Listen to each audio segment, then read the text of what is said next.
আজকে শাওন আপার সাথে যেটা হয়েছে, আমি শাওন আপার জন্য না, একটা মেয়ের সাথে কেউ যদি এরকম মবের কথা বলে আপনারা সবাই রুখে দাঁড়াবেন। সেটা সে যেই পার্টি করুক না কেন, একটা মেয়ের সাথে যদি এইভাবে কথা বলে এটা কোনোভাবেই মেয়ে না, অ্যাকচুয়ালি ছেলে মেয়ে মবের শিকার হবে, এটা একটা সভ্য সমাজ, একটা সভ্য দেশে কোনোভাবেই গ্রহণযোগ্য না। এবং একটা কথা আমি আপনাদের, যেহেতু এখানে অনেক ক্যামেরা আছে সে কারণে আমি বলতে চাই, দেখেন একটা আর্টিস্ট, সেও একজন মানুষ, সেও পলিটিক্স করতে পারে।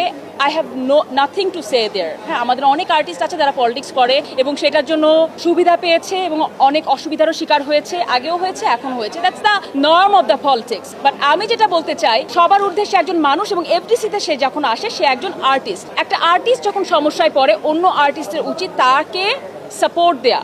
আমি মনে করেন আপনারা আজকে যারা সাংবাদিক আছেন, আপনারা যখন একজন সমস্যায় পড়বেন, আমি সবসময় দেখি সবাই ঝাঁপিয়ে পড়েন তার জন্য, দ্যাটস সো গুড। বাট এই সেম জিনিসটা আমরা আর্টিস্টদের কাছ থেকেও আমরা প্রত্যাশা করব। আজকে শাওন আপার সাথে যেটা হয়েছে, আমি শাওন আপার জন্য না, একটা মেয়ের সাথে কেউ যদি এরকম মবের কথা বলে আপনারা সবাই রুখে দাঁড়াবেন। সেটা সে যেই পার্টি করুক না কেন, একটা মেয়ের সাথে যদি এইভাবে কথা বলে এটা কোনোভাবেই মেয়ে না, অ্যাকচুয়ালি ছেলে মেয়ে মবের শিকার হবে, এটা একটা সভ্য সমাজ, একটা সভ্য দেশে কোনোভাবেই গ্রহণযোগ্য না। এবং একটা কথা আমি আপনাদের, যেহেতু এখানে অনেক ক্যামেরা আছে সে কারণে আমি বলতে চাই, দেখেন একটা আর্টিস্ট, সেও একজন মানুষ, সেও পলিটিক্স করতে পারে।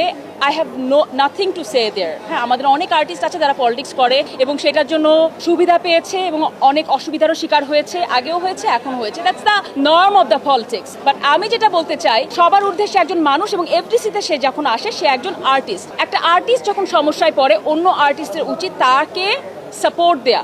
আমি মনে করেন আপনারা আজকে যারা সাংবাদিক আছেন, আপনারা যখন একজন সমস্যায় পড়বেন, আমি সবসময় দেখি সবাই ঝাঁপিয়ে পড়েন তার জন্য, দ্যাটস সো গুড। বাট এই সেম জিনিসটা আমরা আর্টিস্টদের কাছ থেকেও আমরা প্রত্যাশা করব। এটা আমি বলে যেতে চাই, আজকে শাওন আপার সাথে যেটা হয়েছে, আমি শাওন আপার জন্য না, একটা মেয়ের সাথে কেউ যদি এরকম মবের কথা বলে আপনারা সবাই রুখে দাঁড়াবেন। সেটা সে যেই পার্টি করুক না কেন, একটা মেয়ের সাথে যদি এইভাবে কথা বলে এটা কোনোভাবেই মেয়ে না, অ্যাকচুয়ালি ছেলে মেয়ে মবের শিকার হবে, এটা একটা সভ্য সমাজ, একটা সভ্য দেশে কোনোভাবেই গ্রহণযোগ্য না।